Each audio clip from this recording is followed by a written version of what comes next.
Welcome to Massive Late Fee, and now your hosts, Mark and Carol.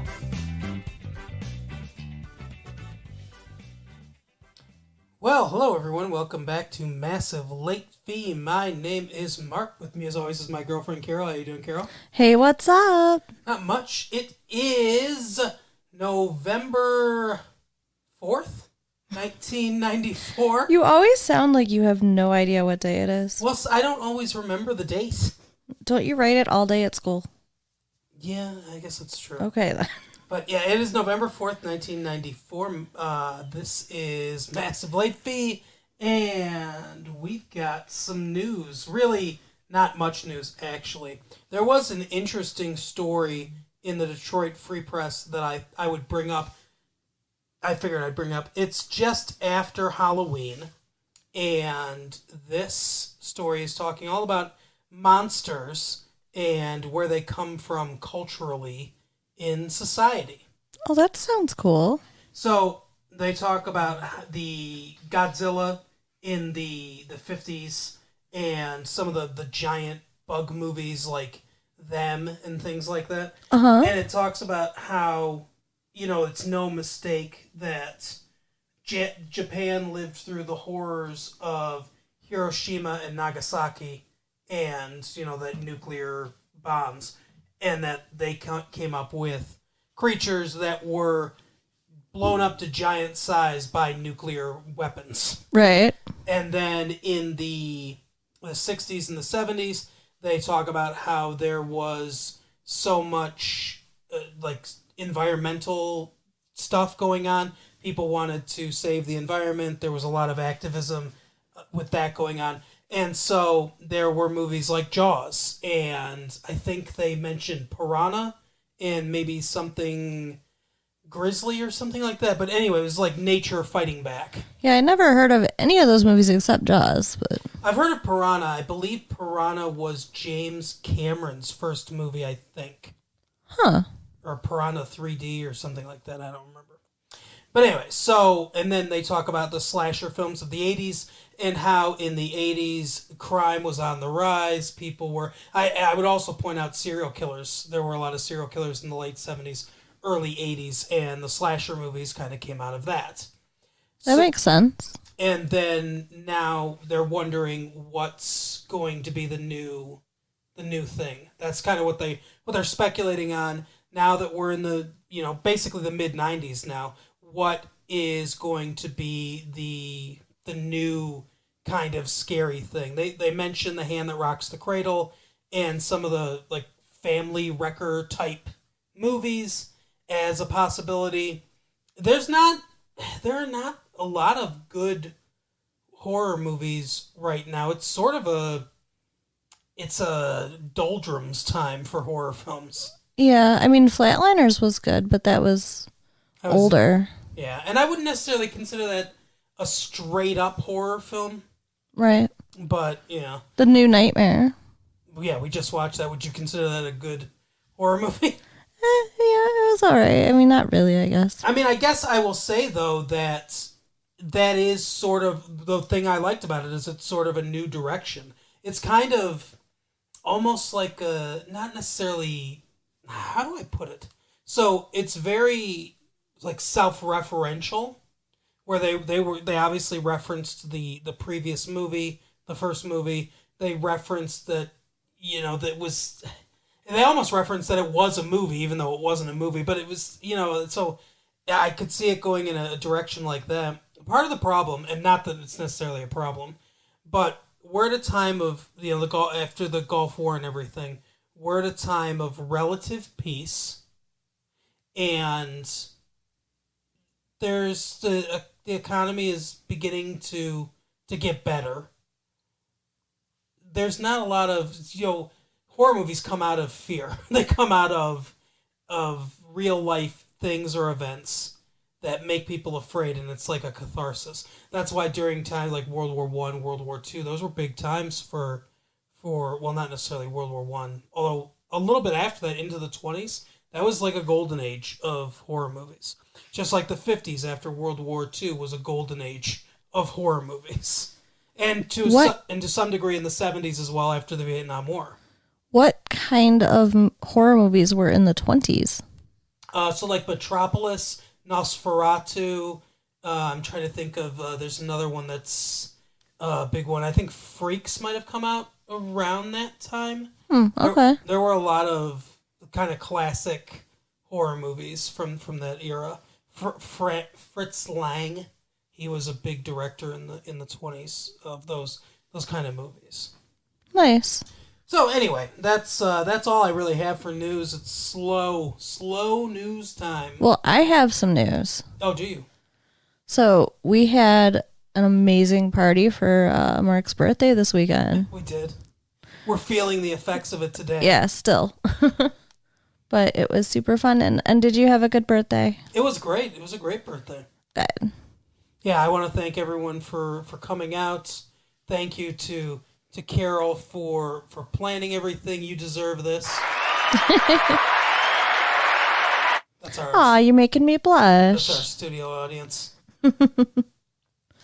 But so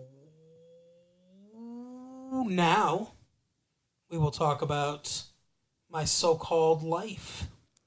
So this episode was pretty intense this week. Oh, it was a doozy. That's what I like about the show, though. Is it really goes places. It grabs you. That's so. Short hairs. Ooh.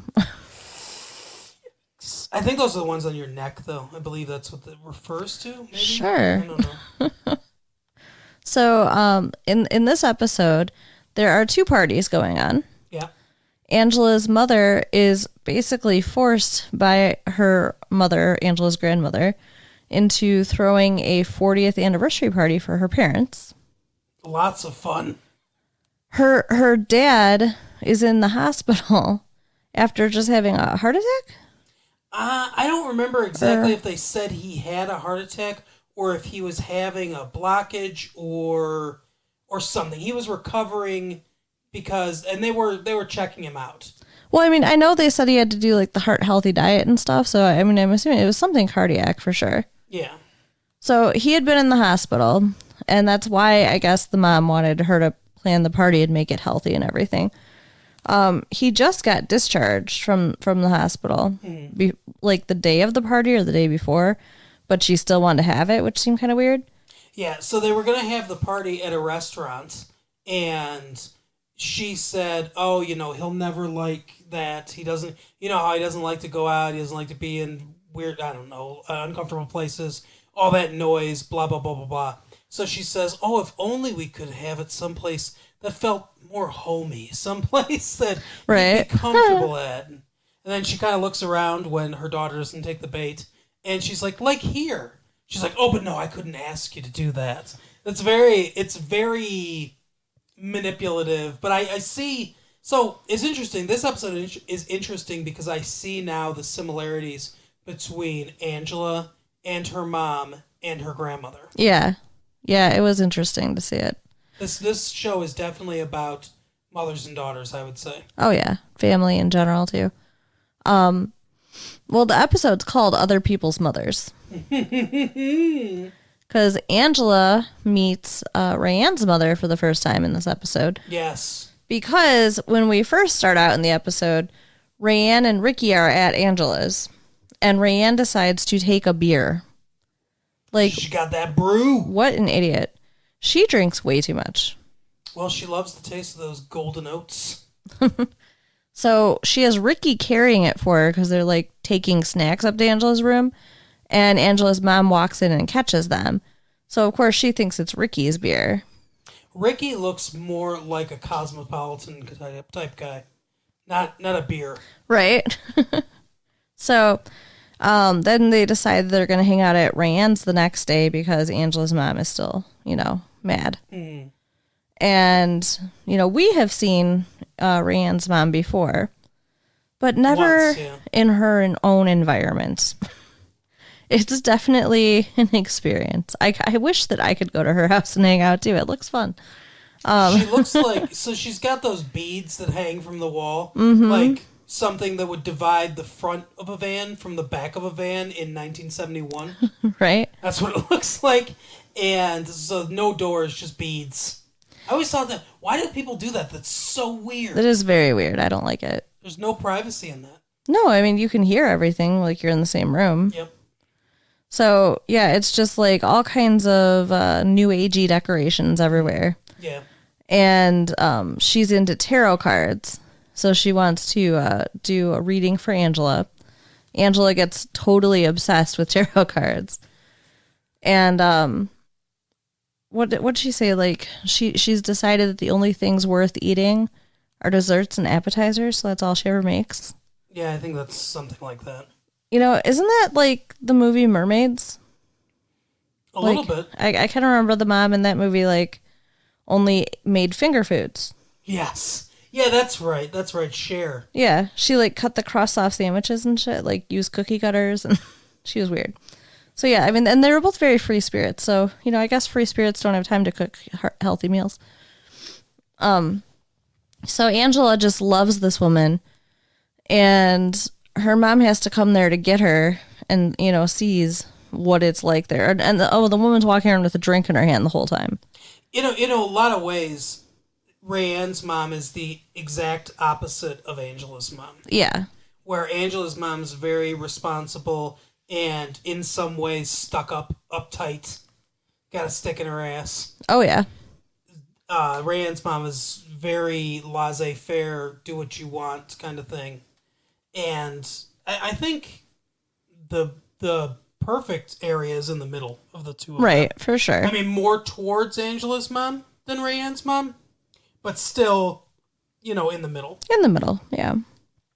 So, and is it Rayanne's birthday that she's throwing the party for? Yeah, I think so. I think it's her birthday. And so her mom gives her permission to throw a party even though she's going to be gone. At work, I think. No, on a date. Oh, I thought... Okay. No, remember she came home and changed to go meet some guy?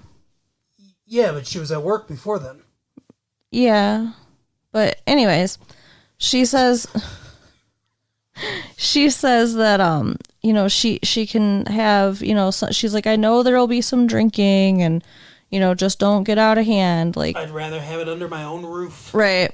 So yeah, she's just like, yeah, sure, invite people and have underage drinking, it'll be fine. Like, that's ever, you know, I mean, rarely does that work out. Well, not in the movies and TV. Right. Well, I mean, honestly, not in real life either. We had a pretty successful party this weekend, though. We did. So Angela's mom comes to get her. Angela is just absolutely in love with this lady. Like, she gives her a hug when she's leaving, and, like, you can see how jealous her mom is. Let me ask you a question. You ever mess around with tarot cards? Yeah. Yeah, I used to have a deck. I had a deck and a book. So the deck came with a book. Yeah, me too. And I, you know, kind of read through it, and I never really got into it, though. Oh, I did. I really enjoyed doing them. The artwork was what I was more interested in, to be honest. Oh, yeah? Yeah, I thought the art was interesting. I thought, I like mythology. I like the mythology behind things, the stories behind things. And that was the most interesting to me. That makes sense. Well, I don't know. I mean, like, I liked doing it, but then I had kind of a scary thing happen, so... Oh, what happened?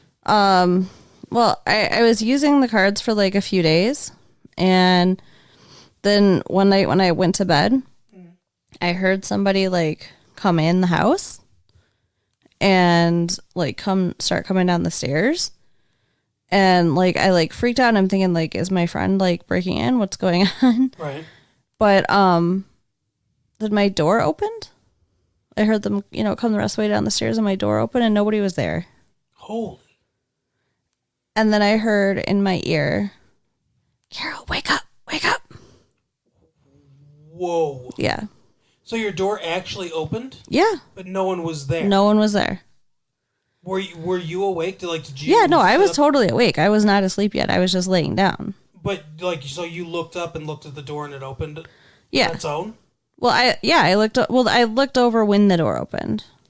But the door was opening? Yeah. Holy shit.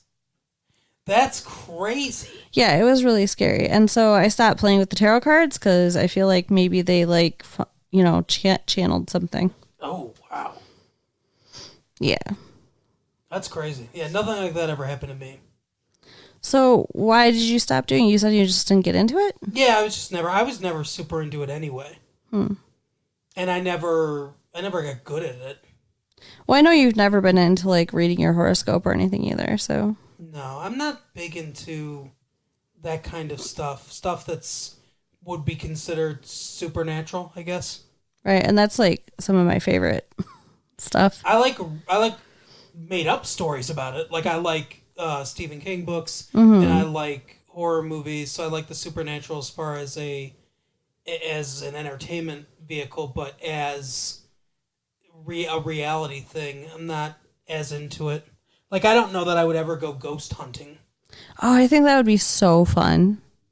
Although I did one time go to that mental hospital that's closed down. Northville? It might have been, yeah, around here. Yeah. Yeah. My sisters and I went to that mental hospital that was closed down at night. You have to break in because you're not supposed to be there. Oh, wow. Well, I mean, not necessarily break in because Eloise? the doors aren't locked, but you have to you have to climb a fence. Okay. And because it's trespassing. You're not supposed to be there. It's like crime. But it was like a mental hospital that's shut down, and it's supposed to be super haunted. Wow. Yeah. I wanna do that. We should do that. I will do it. It's fun. Yay. Okay, so back to the show. Mm-hmm. So Angela gets a deck of does Rand's mom give her the card she had? I think so. Yeah, I think she just gives. It seems like she has more than one deck. So I think she just gives her a book and a deck of cards. Yeah, that's nice but odd. So then Angela's like, just into the cards all the time at home after that. Then it turns out that the party that Rayanne is having is the same day as this 40th anniversary party. Yeah, and Angela's mom wants her to be there. Of course. Like, I think that's only, that's important, right? I guess it's kind of a buzzkill, but so here's the thing: if my grandparents aren't alive, but if my grandparents were having like a 40th anniversary party, I mean, I guess I would be expected to attend, but like my presence there is not going to make or break it. Yeah, I guess, but I mean, to me, family events are important. Well, yeah, I agree. I mean, I like to spend time with my family, so. It's fine. Angela Parts doesn't. of my family I like a lot. Right. Angela doesn't seem to really like spending time with her family either, which I think is a big difference there. Well, and that's the thing is that I have a couple cousins and other extended family members that I like hanging out with a lot. Right. And there are others that I could take or leave. But she seems to not like to be around her parents or her sister. Right. That's, like another level. Yeah, for sure. So her mom says she absolutely has to be at their family party, and she really wants to go to Rayanne's party, of course.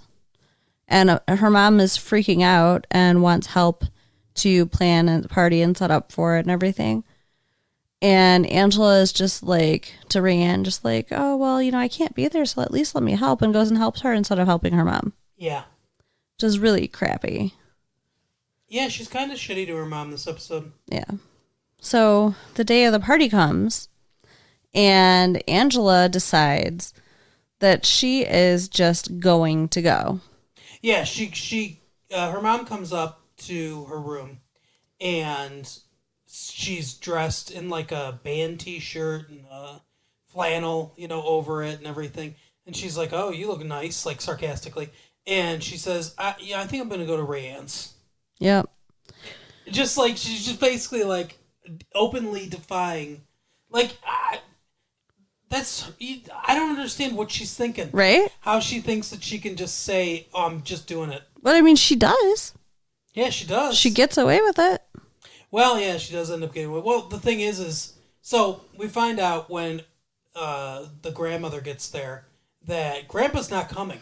Yeah, that is the craziest fucking thing I've ever heard. How are all those people at this party acting like everything's normal and fine? I don't know. But yeah, the grandmother's like, oh, he's not going to be here. You know how he is. He doesn't like to leave the house or whatever. And she says, but that's fine because I wouldn't be able to have any fun with him here anyway. That's healthy after 40 years of marriage. Right, no kidding.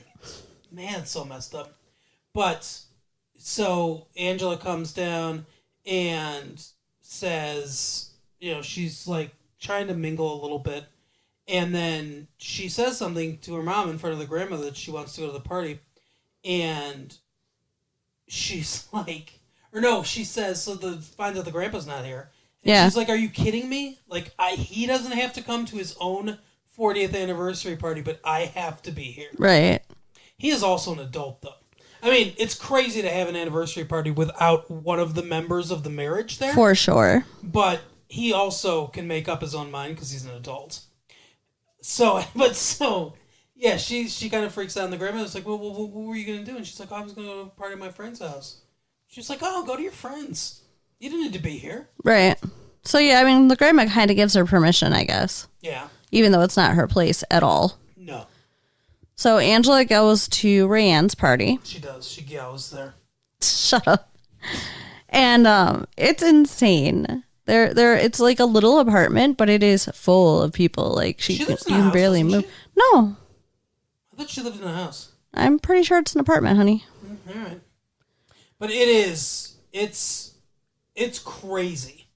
Yeah, there are just so many people. People that like Rayanne doesn't even know. Like she was just like handing out flyers and stuff. Like at school before the party, she said someone invited her to her own party. Yeah, that was funny. The girl's like, I don't know if I can get you in. I'll see if I can pull some strings or whatever. So funny. So, and apparently she has a tattoo artist at this party. Krakow's not there. Krakow is not there now. Crackhead wasn't in the entire episode, I don't think. Yeah, I think you're right. Huh. Neither was Jordan Catalano. Wow. Well, wasn't he at least at school? I think they had to have at least been in school at some point. Maybe. I don't remember seeing him, though. Yeah. So there's tons of, drinking and drugs. And, like, Rayanne just takes, like, a freaking handful of pills. Yeah, so I think it's ecstasy. Yeah, it's ecstasy. They say ecstasy later, don't they? Yeah. Yeah. And by the time Angela gets there, she's already, like, way gone. Mm-hmm. And her mom comes home and is pissed because there's, too many people. And then she's pissed because Rayanne's too drunk. You're too drunk, young lady. That's what she says. Yeah. Like, she's, 16? She shouldn't be drunk at all. She's like, what have I told you about moderation? Right. That's like, you can't hold your booze. You can't maintain. And then she just, changes her clothes and goes out. Yep. And leaves her, even though she's, like, so fucked up. Oh, yeah. She's just laying on the bed. When she came in there was a guy on top of her. Yep. Like, basically, her mom just saved her from getting raped, I think. Well, that was the tattoo artist. I think he was doing a tattoo on her. Oh, I thought he was, like, making out with her. No, he said, like, he's an artist and he was just trying to make a living or something like that. Like, oh, I misinterpreted everything. Yeah. When he said that he was an artist or whatever, I was like, what the fuck are you talking about? Yeah, no, he was a tattoo artist. My penis is my paintbrush. You are my canvas. I mean, granted, Rayanne gets around, but... It's a very Jackson Pollock type painter. Gross. So she is, not responding to them. She's passed out, and so they get scared. And what? I said she ate in a good way. Right. And Angela calls her mom. Yep. And only person that she knows that could figure this out. Now, I would have called 911, personally. Yeah, I mean, I guess. Who knows? You wouldn't? I don't know what I would do. I guess I would probably call 911, yes. I mean, that's what the mom ends up doing. Yeah. So, but her mom, kind of knows what to do. Like, she gets there and she's helping and... Keeping her awake and walking and shit. Right. So, she gets her stomach pumped at the hospital and everything. And I remember, too, the police are there and they want to talk to her mom and stuff, and it's like, is she? I don't know. It seems like that she should be in trouble. Yeah. Don't you think? I don't know. What are they going to do to the mom? Well, I mean, she was letting them drink in her house. Yeah, but they don't. I don't know that they have that information. Yeah. They just know that she had alcohol and ecstasy in her system. Right. So, basically what Angela's mom says is they're just going to... She's like, don't worry. They're just going to get the information down. But no one's getting in trouble. No one's going to jail. Right. Kind of thing. And, I guess if it's like her first offense or whatever, they probably would just be like lecture the mom. Like, hey, yeah. Get in charge of your fucking daughter. Right.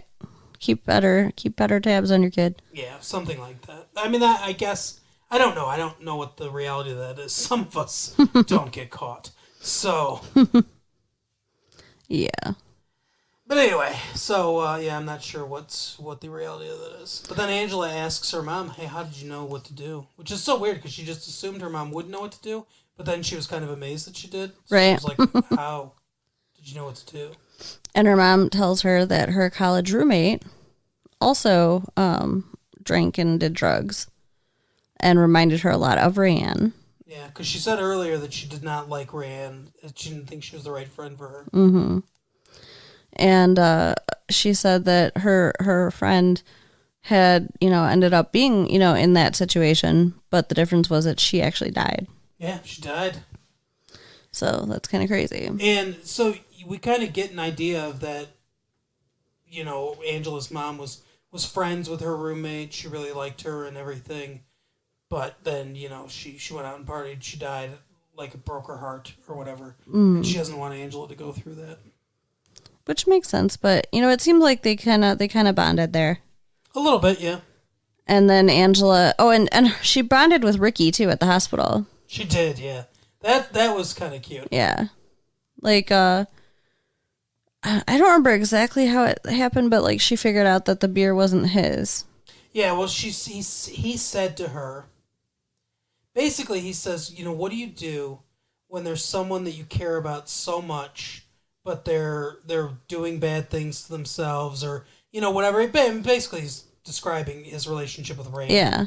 Where he's like, he wants to help her, he wants to be there for her, but he doesn't know what to do and everything. And she kind of looks at him and she was like, that wasn't your beer, was it? And she like smiles at him and everything. It's nice when she actually softens a little. And then she ended up inviting Ricky to come back to the house with them to come to the party. Yeah, which they do. So, yeah, that's kind of how it ended was like, Angela and Ricky are at the party and, socializing with the old folks. Mm-hmm. It was nice. I liked the way the episode ended. Yeah, it was a nice ending. But I'm very concerned about Rayanne. Yeah, I don't know. Well, obviously she's got a problem that she needs to deal with. And I really don't think that her mom is going to help her. I don't think her mom is capable of helping her. Right, because her mom's kind of the same as her. Well, yeah, I think they both have problems. Right. So we'll see. We'll see what happens.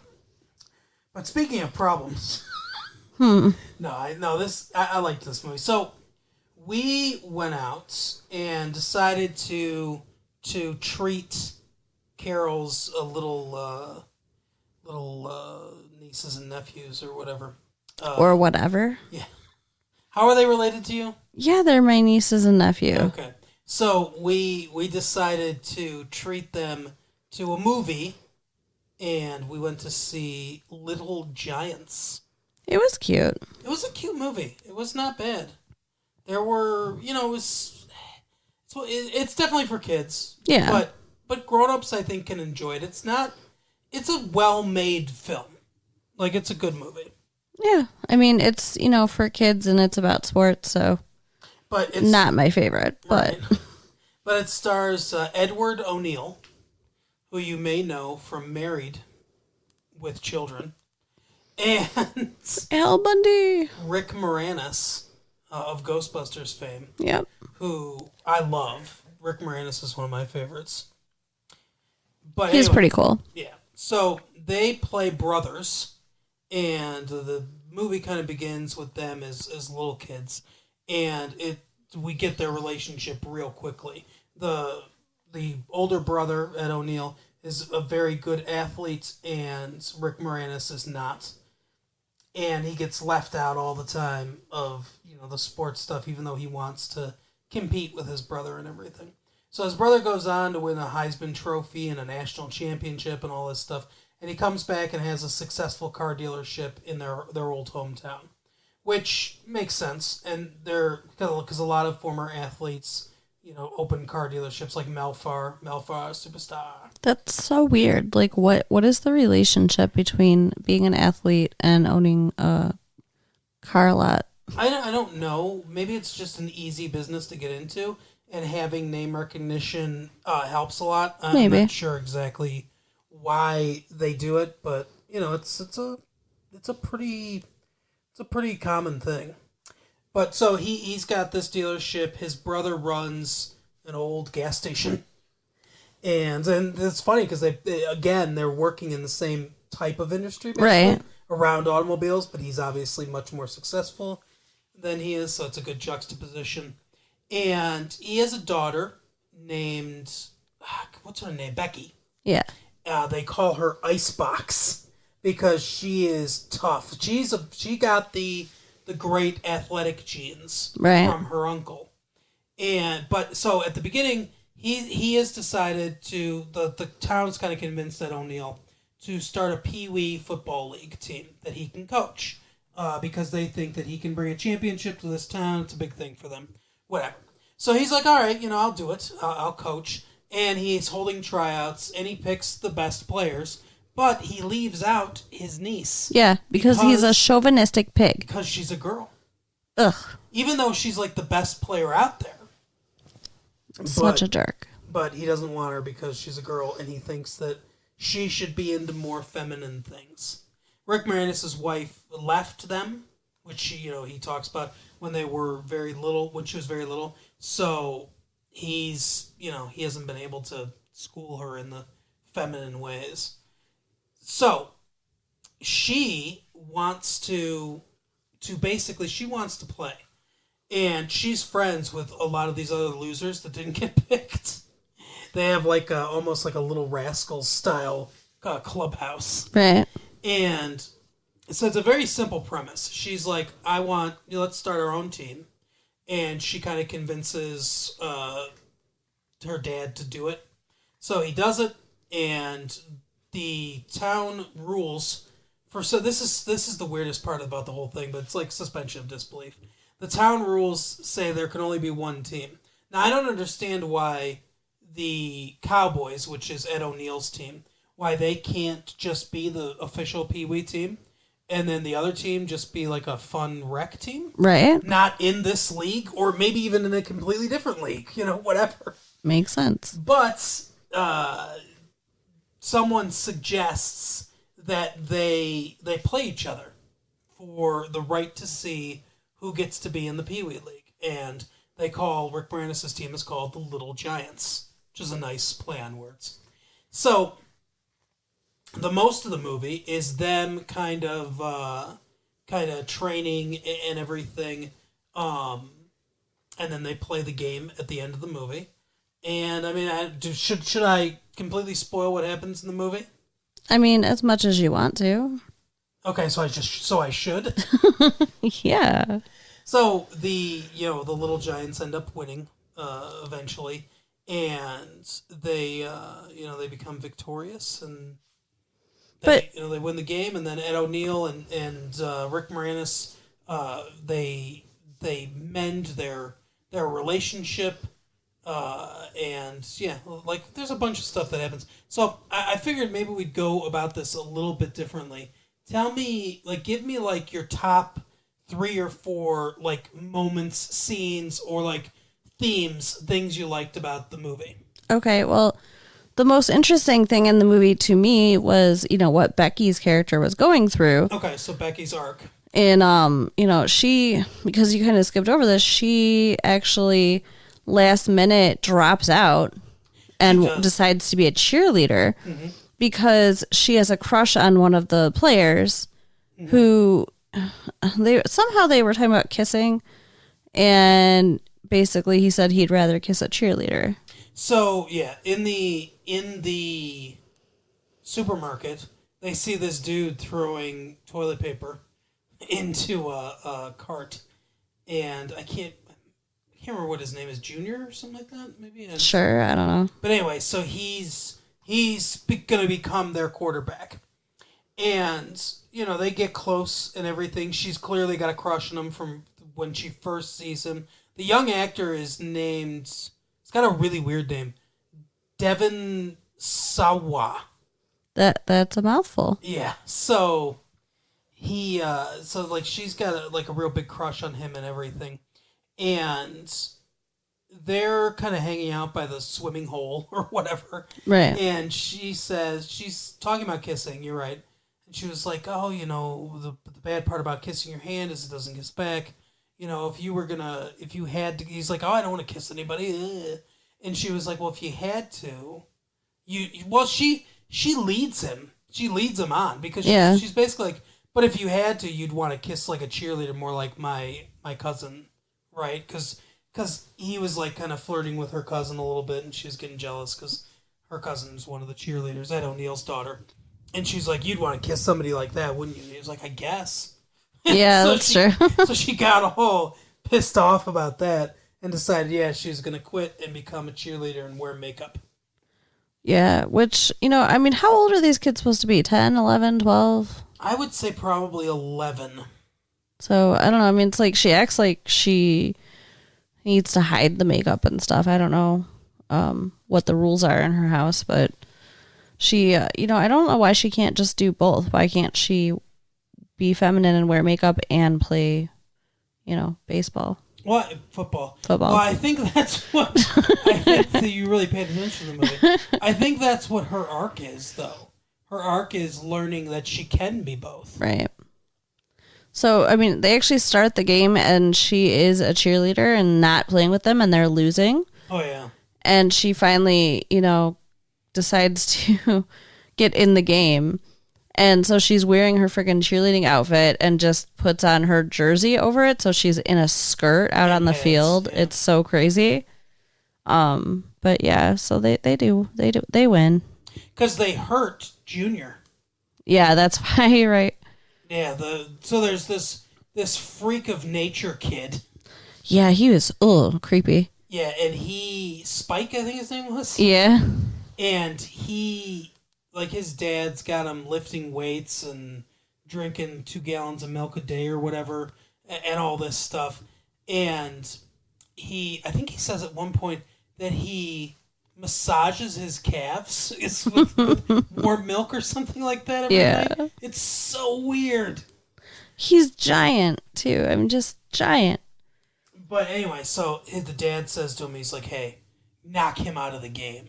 So he, well after a play, tackles him, from behind and hurts his back. And that's when Becky decides, I'm coming back in.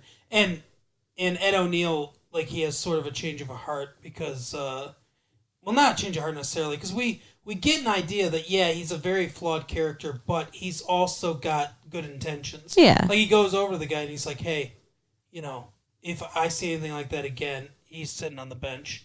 He's like, I thought you wanted to win the game. He's like, not like that. And then that makes sense from an athlete's perspective. A former athlete never wants to see... I mean, they're the most sensitive about seeing any athlete get injured. Mm-hmm. Because that's, you could die on the field. It's very serious. Yeah. And athletes know that. They know the risks. And they don't want to see anyone get injured. For sure. So he says, she comes out on the field and he's like, hey, who's that? And he goes, that's my daughter. And she's pissed. But, so yeah, she comes in and, so that's her arc. What other, kind of aspects of the movie did you like? I mean, I thought bringing in Spike's character added, humor to it. When, they actually had him on the team at first, on the losing team, on the, I don't remember, the Little Giants. You're right. Because Rick Moranis fools the dad into thinking that he is the ex-football player and that he's on the other team. Right. And, yeah, I mean, that was kind of funny. So one of the things that I liked is John Madden and some of the former NFL players. They make an appearance because their bus comes up to the Little Giants. Oh, yeah. And they talk about some things about how, like, Bruce Smith tells them that, football is 80% mental and 40% physical, or something like that. Yeah, like he added a bunch of percentages that were way more than 100. But anyway, so he talks about that. But I think that John Madden's been in a few different movies, like sports movies and Paul Simon videos, and it's like I don't think he's ever necessarily. No offense to John Madden, who was a great coach, but I don't think he's necessarily added anything to a movie. But he gets a good, and through no fault of his own, but they write him a really good scene and an impactful scene here because Rick Moranis basically asks him any advice, all this stuff and everything, and John Madden says, "Have fun." He says, yeah. He's like, "Look, we I took a team to a Super Bowl and we won, and a lot of those guys, wouldn't have made it on other teams, which is absolutely true of the Raiders, by the way." He's like, a lot of those guys wouldn't have made it on other teams. They were people they didn't want and everything, but we just, we said, hey, this is what we want to do. We're going to go out. We're going to have fun. We're going to try hard. And he's basically like, hey, at your guys' age, just go out and have fun. Right. And it doesn't matter if you're having fun, then you'll be a winner. And that's kind of the attitude. That's my attitude about all games. Yeah. I'm just not competitive. Like, there are people who care so much about winning. Like, I don't give a shit. Well, I'm super competitive, but yeah. I also think that it's most important to have fun.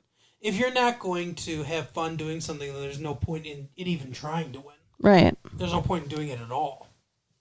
But so that was one of my favorite scenes. There's a lot of the reason I didn't really go through it the way I usually go through things is because it's a real simple movie. Yeah. It's a very point A, point B thing. Because there's not much I can say about then they train. Right. Then they all discover they all have little idiosyncrasies. They all have things that they can use to their advantage and everything. The one kid's got a dad that's never there. And then his dad shows up when he's playing the game. And he makes a touchdown. He runs to him. He's basically just keeps his eye on his dad the whole time, which is sweet, but it's also like you didn't fix anything about that relationship. Yeah. That dad is still always going to be gone. It's like just because he showed up in the middle of this game that he was playing doesn't mean that he's suddenly going to be there all the time. But there's not enough time to focus on that relationship because he's not what the movie's about. Right. There's a lot of little subplots like that don't necessarily go anywhere, but it's almost like going through the motions. We got to have this element in here. We got to have this element in here because it's the Bad News Bears is what it is. It's the Walter Matthau Bad News Bears, but it's kind of like updated for modern times. And instead of baseball, it's football. And there's more of a family element to it. But I would say the lesson is because at the beginning of the movie, Rick Moranis, when he's a kid, he says, "Oh, I'm on the injured reserve" or whatever. And that comes up again where they're like, we want to go on injured reserve. He's like, hey, when I was a kid, I put myself on injured reserve and I never got off, and everything. And I think the message of the movie is basically, it doesn't matter how good you are, go out and have fun. Right. Go out and have fun and compete. That's the appeal, and that's the good thing about youth sports is being part of a team. And just, like counting on each other and going out and having fun. And I think that should be... Now, once you get to college and the professionals, and maybe even like high school, like upperclassmen high school, where you're playing with the varsity and everything. Once you get to those levels, I understand the importance of winning and being competitive and things like that. But before then, like middle school down, I think... It should be about learning the fundamentals of the sport you're playing, right, and having fun, and that's it. That's all. Like, I don't think anyone should be super concerned about how many wins their Pee Wee football league is getting. For That sure. shouldn't be the goal. The goal shouldn't be, and that all comes from the parents and the coaches and the adults. Yeah. That's the unfortunate thing, is that's where all that comes from.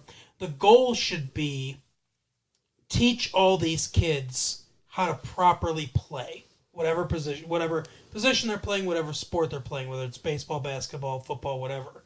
Teach them how to properly play. The fundamentals of playing should be about teaching, so everyone gets to play, everyone gets an opportunity, everyone gets taught how to do this, and let them have fun, and that should be all that matters at those levels. Then once you have the fundamentals down and all that stuff, then you can start getting more competitive as you get older and the stakes get higher, because once you're in college and the professionals, you're talking about a lot of money and stuff like that. That's where the stakes come from. But yeah, so other than that, I think that people should. But I like the message of the movie. That's another theme about the movie that I really like. Yeah. Is there anything that you really hated about the movie or didn't like? I mean, I don't know. I guess like the training was a little boring to me.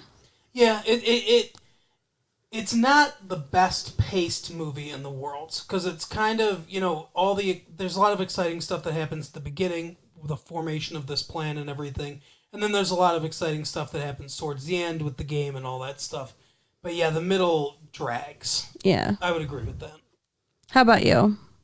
I mean, I would say that the pacing is probably, I think, is the biggest issue. Okay. The biggest issue with the acting, especially the kid actors, because I expect Ed O'Neill and Rick Moranis to be good. I expect most of the adults to be good. Right. Kid actors are very good in this as well.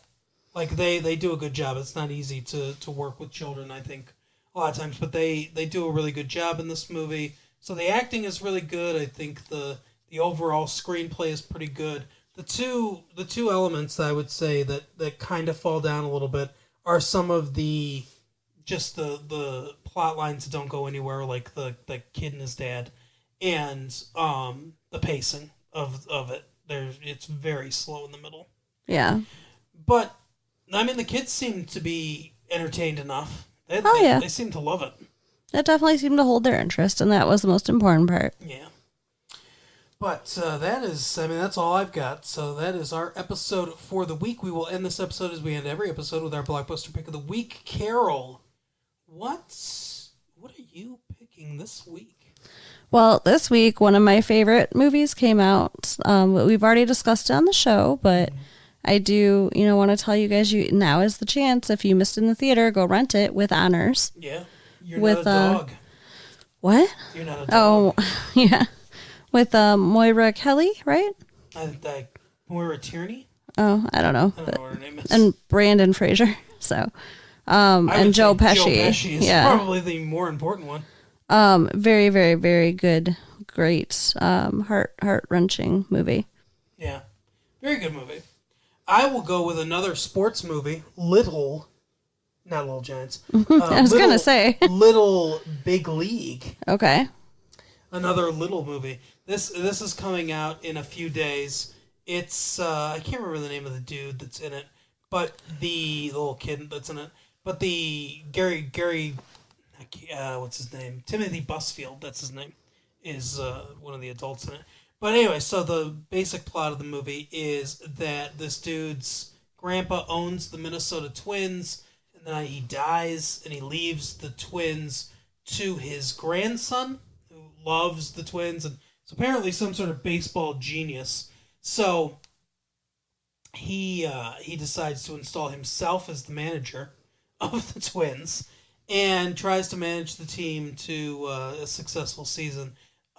He loves the hit and run for some reason. I think it's maybe the only baseball play that they kind of know. Okay. He mentions it several times, and they'll be like, "Oh, no, don't do this, no." But then he'll have justifications for it. Hey, if you do this, then if they'll do that. Like he shows his knowledge of baseball strategy, but yeah. So it's another cute movie if you want to watch it with the kids. It's another decent one. But that'll be my pick for this week.